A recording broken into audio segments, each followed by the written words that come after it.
इन में असांजो कहिड़ो ॾोह? तुंहिंजी भांजी कखनि मां लखनि में वई पर लछण ई विसरी वियुसि। अम्मा तुंहिंजी ॻाल्हि बि सही आहे, पर तो वारो मुड़ुसु रूंदो ऐं ॿई पुट ॿिन्ही हथनि सां बि फुरींदा हुआ उन्हनि खे। उन्हनि बि त को तदारक कोन कयो न।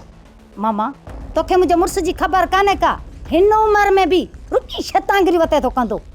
सॼो ॻोठ विढ़ाए कयो अथई ढांगो, पोइ बि अंदरि हिन जो कोन थो ठरे। बाबा मां हिकु चकर चाकर खान सां मिला, उनखे मयार ज़रूरु ॾींदुसि। भाणज हसीना कहिड़ी बि हुई, पर हुई त तुंहिंजी मां न। अम्मा मां सां अहिड़ो शर कबो आहे? मामा मता इहा ग़लती कई अथई। चाकर खां जी औताक में तूं उब तो टंगियल हूंदे।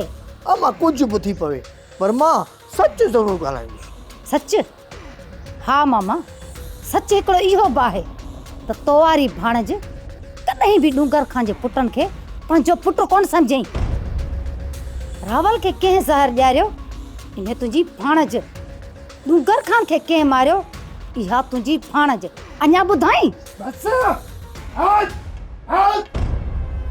हीअं जो न डंडो सीधो वारो ॾियां त मथे में मधाणी ठाहे छॾिया। घुराया लाउड स्पीकर, वञी ॾेया ॻोठ में पढ़ो त सभु टंगिया पिया जो उबता। अबा अरुंडा ख़ुशि त आहीं? ख़ुशि वरी किथे आहे?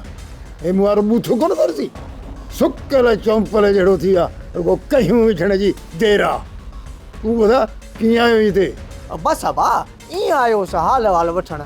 तोखे त ख़बर आहे कादन कुर्ब जो बुखियो आहे, तॾहिं त सुखियो आहे। हाल वरी कहिड़ा थो पुछी?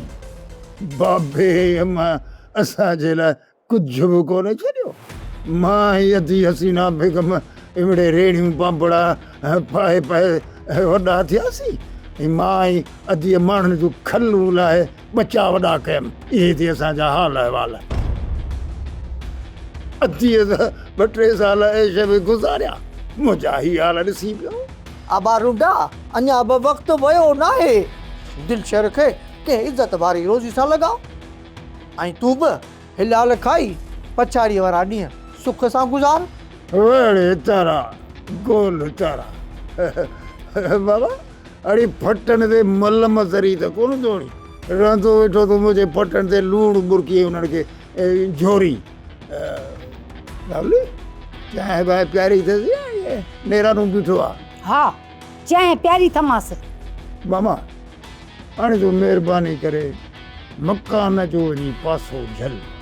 पामकाए ते बीहंदे त मुआरो ब्लड प्रेशर वेंदो चढ़ंदो ऐं बोड़िया कढंदो बोड़िया। ऐं जे ब्लड प्रेशर चढ़ियो न पोइ कंदुसि गंद। हाणे तूं महल सां पेर ड्राह पर बि